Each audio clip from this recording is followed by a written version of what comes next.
जय गजानन जय श्रीमन्नारायण। दोस्तों, आज हमारे चैनल पर श्रवण करेंगे गर्भ गीता ज्ञान। गर्भ गीता ज्ञान एक दुर्लभ ग्रंथ माना जाता है, जिसमें ऐसा वर्णन किया गया है कि एक अजन्मा शिशु गर्भ में रहकर आध्यात्मिक ज्ञान को प्राप्त करता है। यह ग्रंथ मुख्यतः गरुड़ पुराण और वेदांत साहित्य से संबंध है और इसमें आत्मा पुनर्जन्म और परमात्मा के साथ संबंध पर गहन चर्चा की गई है। दोस्तों, यहाँ गर्भ गीता के ज्ञान की कुछ चौपाइयाँ हैं। आत्मा का शाश्वत स्वरूप। ना हम देहो ना मे देहो, जियो हम विनाशना।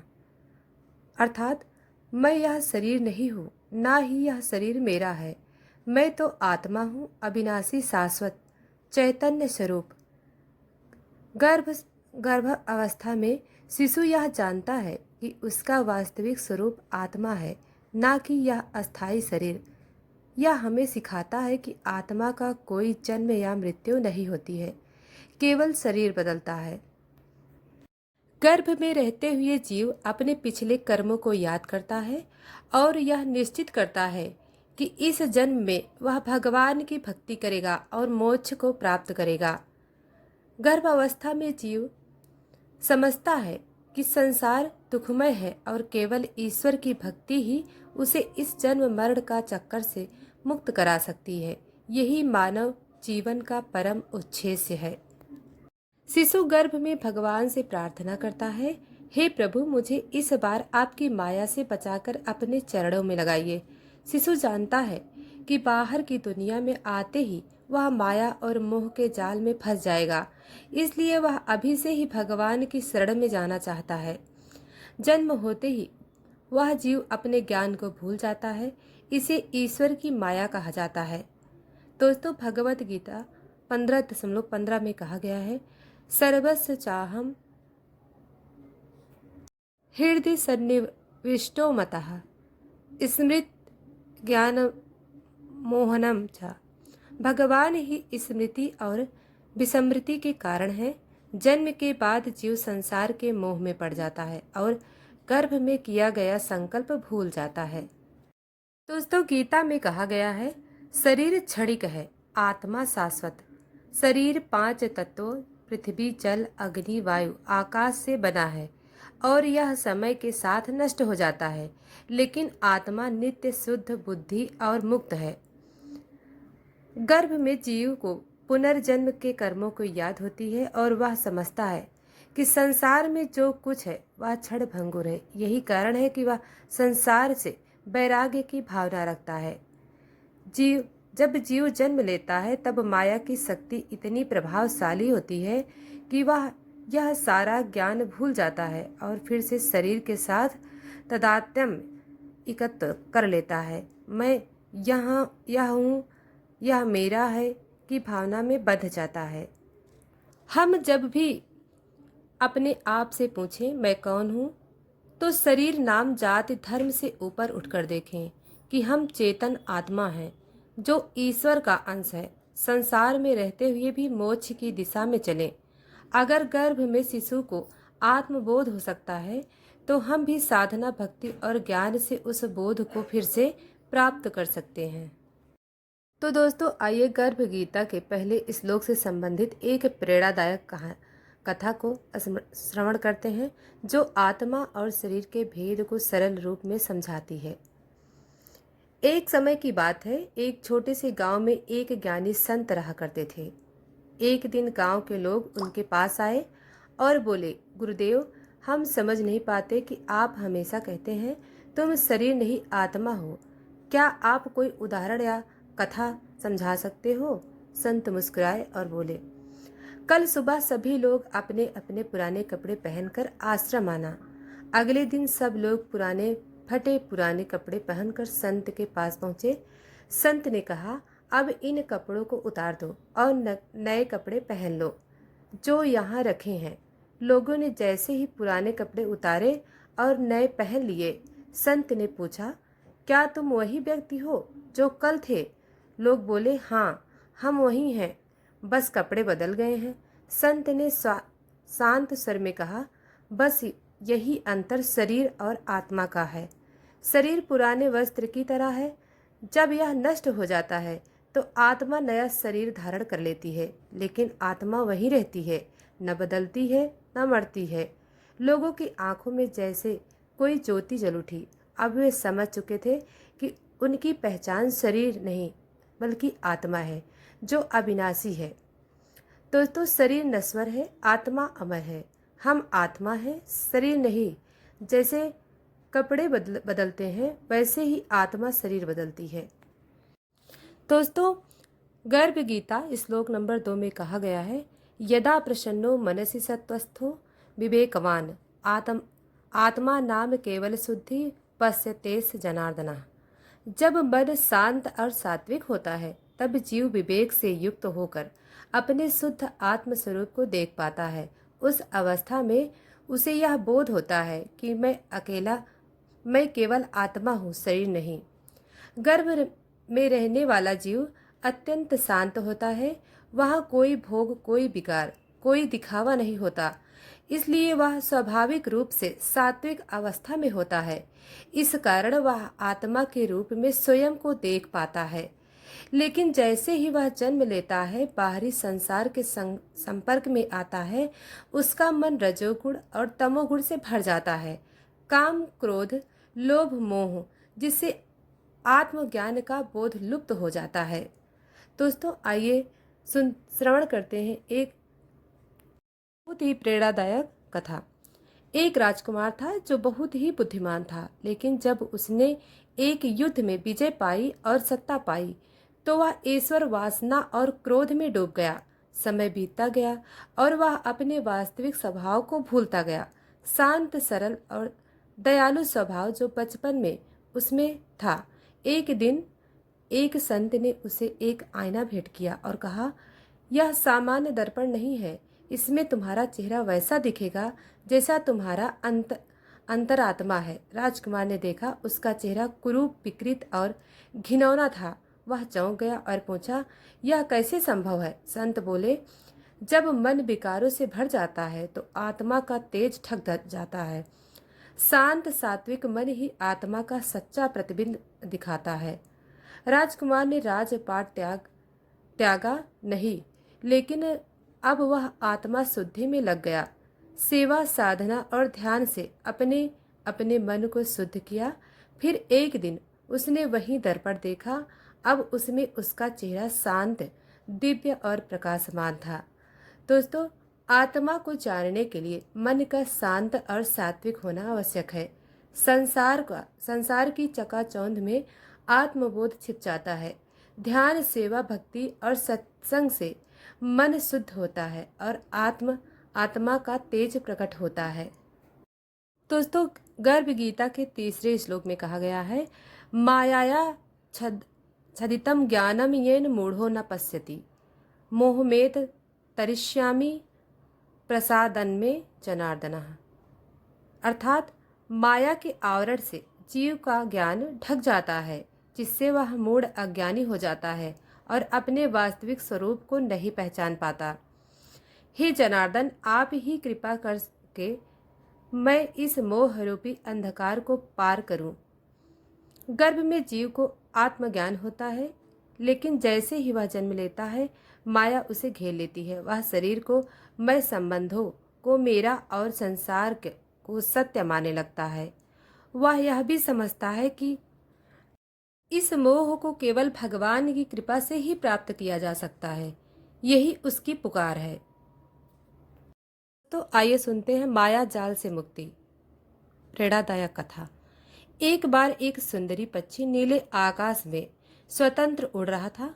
वह ऊंचाइयों को छूता, गीत गाता और आनंदित रहता। एक दिन वह एक स्वर्णिम पिंजड़े के पास गया, जहाँ बैठा एक और पक्षी मीठे फल खा रहा था। उस स्वर्ण पिंजरे में फल, खिलौने और आराम की हर चीजें थी। बाहर वाला पक्षी प्रभावित हुआ और पिंजरे में चला गया। धीरे धीरे वह आराम का आदी हो गया और उड़ना भूल गया। उसके पंख कमजोर हो गए और वह आनंद भी खो बैठा। एक दिन एक संत आए और बोले, तुम इस माया के पिंजरे में फंस गए हो। बाहर आओ, तुम्हारी असली स्वतंत्रता उड़ान में है, इस दिखावे में नहीं। पक्षी ने साहस किया। पिंजरे का द्वार खुला था, पर वह डरता रहा। फिर संत की कृपा और प्रोत्साहन से वह बाहर निकला, और जैसे ही उसने आसमान छुआ, वह आनंद से रो पड़ा। अब वह समझ गया कि वह पिंजरे में रहकर कभी खुश नहीं हो सकता। माया बहुत आकर्षक होती है, परंतु वह आत्मा को बांध लेती है। केवल भगवान की ही कृपा और सत्संग से ही हम इस माया जाल से मुक्ति पा सकते हैं। हमें अपने असली स्वरूप की उड़ान याद करनी चाहिए। दोस्तों, भगवत गीता भगवान श्री कृष्ण द्वारा अर्जुन को प्रदान किया गया दिव्य ज्ञान है, जो मनुष्य को जीवन मरण के चक्र से मुक्त होने का मार्ग दिखाता है। कहा जाता है कि जो भी व्यक्ति श्रद्धा और भक्ति भाव से गर्भ गीता का अध्ययन, चिंतन और मनन करता है, वह पुनः गर्भवास को प्राप्त नहीं करता, गर्भ में नहीं जाता और भगवान के चरणों में स्थान प्राप्त हो जाता है। विशेष रूप से यदि कोई गर्भवती स्त्री इस ग्रंथ को श्रवण कर लेती है, तो उसके गर्भ में पल रहे शिशु का मानसिक एवं आध्यात्मिक विकास होता है। इससे संस्कारी, बुद्धिमान और श्रेष्ठ संतान प्राप्ति होती है। इसलिए हर गर्भवती महिला को इस गीता का पाठ जरूर करना चाहिए।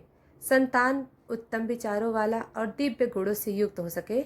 यह ग्रंथ न केवल आध्यात्मिक उत्थान मार्ग दिखाता है, बल्कि यह स्पष्ट कराता है कि मनुष्य को अपने जीवन में कौन कौन से कर्म करने चाहिए, किन पापों से बचना चाहिए। इसमें जीवन का सार समाहित है, जो हर व्यक्ति को एक सच्चे और पवित्र जीवन की ओर प्रेरित करता है। दोस्तों, अगर आप भी ऐसे ही आध्यात्मिक और ज्ञानवर्धन विषयों की गहरी समझ प्राप्त करना चाहते हैं, तो हमारे चैनल को लाइक और सब्सक्राइब करना ना भूलें। इस दिव्य ज्ञान को अधिक से अधिक लोगों तक पहुंचाने के लिए शेयर भी जरूर करना। ग्रंथ जिसमें श्री कृष्ण की बाणी अमृत समान होती है, इसके 18 अध्याय, 700 श्लोक केवल शब्द नहीं, मानवता के लिए मार्गदर्शक हैं, जो आत्मा की गहराइयों तक स्पर्श करते हैं। लेकिन इसके अतिरिक्त भी एक रहस्यमय ज्ञान है, गर्भ गीता। यह कोई अलग ग्रंथ नहीं, बल्कि गीता का ही एक पवित्र अंश है, जहाँ भगवान श्री कृष्ण और अर्जुन के बीच गुण संवाद प्रकट होता है। गर्भ गीता का में कोई अध्याय नहीं होते, कोई सीमाएं नहीं होती। यह केवल जीवन और जन्म के रहस्यों का एक गहरा संवाद है। यहाँ श्री कृष्ण अर्जुन को यह समझाते हैं कि जीव क्यों जन्म लेता है, क्यों आती है और कैसे यह चक्र बार बार दोहराया जाता है। यह संवाद केवल शब्दों का आदान प्रदान नहीं, बल्कि आत्मा को झकझोर देने वाली सत्य की गर्जना है। यह हमें सोचने पर मजबूर करती है, क्या हम सच में जन्म और मृत्यु के इस चक्र से मुक्त हो सकते हैं? क्या कोई ऐसा मार्ग है जो हमें मोक्ष की ओर ले जा सकता है? गर्भ गीता सिर्फ एक ग्रंथ नहीं, बल्कि मानव जीवन का सबसे बड़ा गहरा रहस्य है। भगवान स्वयं हमें सिखाते हैं कि कैसे हम जन्म और मृत्यु के इस चक्र से स्वयं को मुक्त कर सकते हैं। अर्जुन ने पूछा, हे भगवान, हे कृष्ण, प्राणी बार बार गर्भ में क्यों आता है? यह जन्मते ही पीड़ा क्यों सहता है? रोग, जरा और अंततः मृत्यु की कठोर मार इसे क्यों झेलनी पड़ती है? वह कौन सा पवित्र कर्म है जिससे यह जन्म मरण के बंधन से मुक्त हो सके? भगवान श्री कृष्ण ने गंभीरता से उत्तर दिया, हे अर्जुन, यह मनुष्य अज्ञान और मोह से अंधा है। यह संसार के नश्वर सुखों में आसक्त होकर बार बार जन्म लेता है, बार बार मरता है। इसे कभी चयन नहीं मिलता। जिस वस्तु को पा लेता है, उसके खोने का डर इसे सताता रहता है, और जो नहीं मिलता उसकी चाह में जीवन भर भटकता रहता है। आठों प्रहर माया के पीछे दौड़ता है, और इसी मोह के कारण यह गर्भ के दुखों को सहता है। अर्जुन का हृदय और भी व्यथित हो उठा। उसने व्याकुल स्वर में कहा, हे प्रभु, यह मन तो मतवाले हाथी के समान बेलगाम है। तृष्णा कभी समाप्त नहीं होती। यह 5 इंद्रियों के बस में है और न इन पर सबसे अधिक प्रभाव अहंकार का है।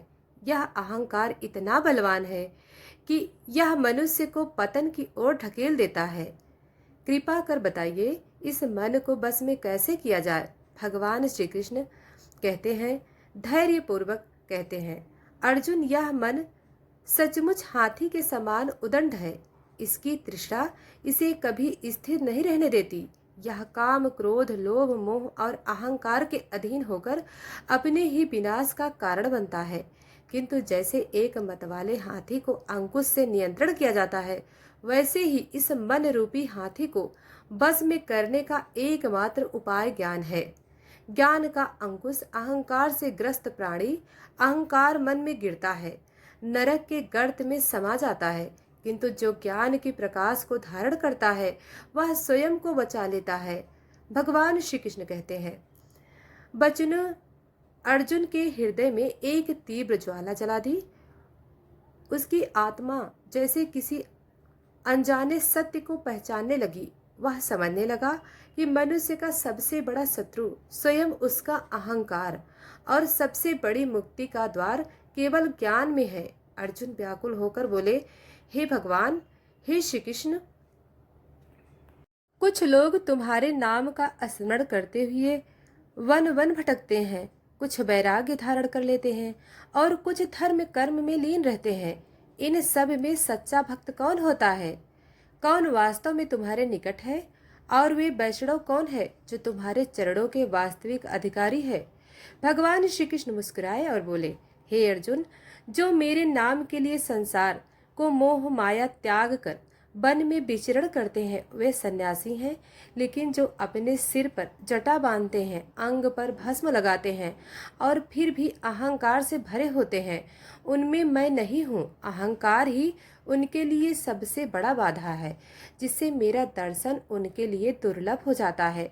अर्जुन का मन व्याकुल हो उठा। वे बोले, प्रभु, कौन सा ऐसा पाप है जिससे किसी की पत्नी की मृत्यु हो जाती है? कौन सा अपराध किसी के पुत्र को छीन लेता है? और कौन सा अधर्म जिससे कोई नपुंसक हो जाता है?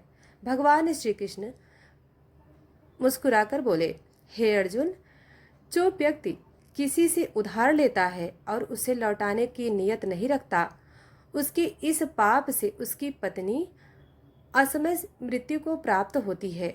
जो व्यक्ति किसी की अमानत में नत करता है, उसका पुत्र काल के गाल में समा जाता है। और जो किसी से वादा करता है परंतु समय आने पर मुकर जाता है, वह अगले जन्म में नपुंसक होता है। यह सभी पाप अत्यंत घोर हैं, जो जीवन को दुख और विनाश की ओर ले जाते हैं। अर्जुन ने गहरी सांस ली और पुनः पूछा, प्रभु, कौन सा पाप ऐसा है जिससे मनुष्य जीवन भर रोगों से ग्रस्त रहता है? कौन सा अधर्म उसे गले का जन्म लेने को बाध्य कर देती है? जन्म किस पाप के कारण प्राप्त होता है? और वह कौन सा पाप है जिसके कोई बिल्ली का जन्म पाता है? भगवान श्री कृष्ण कहते हैं, हे अर्जुन, जो व्यक्ति कन्यादान करते समय धन लेते हैं, वे पापी होते हैं और यही कारण है कि वे जीवन भर रोगों से पीड़ित रहते हैं। जो व्यक्ति अपनी वासनाओं में डूबा मदिरा का सेवन करते हैं, वे अगले जन्म में टट्टू बनते हैं। जो झूठी गवाही देते हैं, वे स्त्री योनि में जन्म लेते हैं। जो तो महिलाएं पहले स्वयं भोजन कर लेती हैं और फिर ईश्वर को अर्घ दान देती हैं, वे अगले जन्म में बिल्ली बनती हैं। और जो लोग झूठी वस्तु दान करते हैं, वे अगले जन्म में गुलाम स्त्रियां बनती हैं। अर्जुन का मन व्याकुल हो गया। उन्होंने कांपते हुए स्वर में पूछा, हे भगवान, हे श्री कृष्ण, आप अपार धन संपत्ति, स्वर्ण और वैभव देते हैं, वे कौन से पुण्य के भागी होते हैं? और जो हाथी, घोड़ा, रथ जैसे राजसी सुख पाते हैं, उन्होंने कौन सा महान कर्म किया है? भगवान श्री कृष्ण मुस्कुराए और बोले, हे अर्जुन, इस संसार में जो मनुष्य दानसी होते हैं, जो अपने धन को धर्म और सत्कर्म में लगाते हैं, जो भूखे को भोजन कराते हैं और निष्काम सेवा करते हैं, वे सुवर्ण और अपार धन संपदा प्राप्त करते हैं, और जो व्यक्ति सत्य और न्याय के मार्ग पर चलते हैं, जो अपने जीवन को धर्म और लोक कल्याण के लिए अर्पित करते हैं, जो हाथी घोड़ा और रथ जैसे राजसी सुखों के अधिकारी बनते हैं, यह सब उनके पूर्व जन्मों के पुण्य का ही फल है। इस संसार में कर्म ही सर्वस्व है, और जो जैसा करता है उसे वैसा ही फल प्राप्त होता है। अर्जुन यह सुनकर गहरे चिंतन में डूब गए। उन्होंने समझ लिया कि संसार में कोई भी दुख सुख बिना कारण के नहीं आता। हर जन्म, हर परिस्थिति, हर भाग्य केवल और केवल अपने कर्मों का ही परिणाम होता है। अर्जुन ने व्याकुल होकर पूछा, हे प्रभु, इस संसार में इतना विविध क्यों है? क्यों राजा बनता है, कोई निर्धन रहता है, कोई विद्वान होता है तो कोई अज्ञानी? किस पुण्य के प्रभाव से किसी को ऐश्वर्य मिलता है, और कौन से कर्म किसी को निर्धनता की ओर ढकेल देते हैं? भगवान श्री कृष्ण ने करुणा भाव से उत्तर देते हैं, कहते हैं, हे अर्जुन, जो मनुष्य स्वर्ण का दान करते हैं वे अगले जन्म में घोड़ों और रथों के स्वामी बनते हैं। जो निष्काम भाव से कन्या दान करते हैं वे पुनः पुरुष योनि में जन्म लेते हैं। जो अन्न दान करते हैं उनका सुंदर स्वरूप होता है, और जिन्होंने विद्या का दान किया है वे स्वयं भी विद्वान होते हैं। संतों की सेवा करने वाले पुण्य आत्माओं को पुत्र रत्न की प्राप्ति होती है। अर्जुन का हृदय और अधिक प्रश्नों से भर गया। उन्होंने अधीर होकर पूछा, हे प्रभु, कोई धन का प्रेमी होता है, कोई स्त्रियों में आसक्त रहता है, यह आकर्षक किस कारण उत्पन्न होता है? भगवान श्री कृष्ण गंभीर स्वर में बोले, हे अर्जुन, धन और स्त्री दोनों नाशवान है। यह माया का मोहजाल है जो जीव को भटका रहा है। केवल मेरी भक्ति ऐसी है जो कभी नहीं नष्ट होती। जो मेरी शरण में आता है वही सच्ची शांति पाता है। अर्जुन ने और अधिक गहराई से जानना चाहा। उन्होंने पूछा, हे भगवान, राजपाट किस पुण्य से प्राप्त होता है? कौन सा धर्म करने से विद्या का वरदान मिलता है? भगवान श्री कृष्ण अधिक स्वर में बोले, हे अर्जुन, जो प्राणी काशी में निष्काम भाव से तप करते हुए देह त्याग देते हैं वे राजा बनते हैं, और जो गुरु की सेवा निष्ठा और समर्पण से करते हैं वे विद्या प्राप्त करते हैं। यह संसार केवल कर्मों का प्रतिफल है। अर्जुन अभी भी समाधान नहीं पा रहे थे। उन्होंने और जिज्ञासा से पूछा, हे प्रभु, कुछ लोग बिना किसी परिश्रम के अचानक धनवान हो जाते हैं, इसका क्या कारण है? भगवान श्री कृष्ण कहते हैं, हे अर्जुन, जो गुप्त दान करते हैं, जो बिना किसी दिखावे के दूसरे की सहायता करते हैं, वे अचानक धन संपत्ति प्राप्त करते हैं। जो परमेश्वर के कार्य में लगते हैं, जो परोपकार में अपना जीवन अर्पित करते हैं, वे सदैव रोगों से मुक्त रहते हैं। तो दोस्तों, वीडियो पसंद आई हो तो लाइक, सब्सक्राइब, कमेंट करें और शेयर करें। धन्यवाद।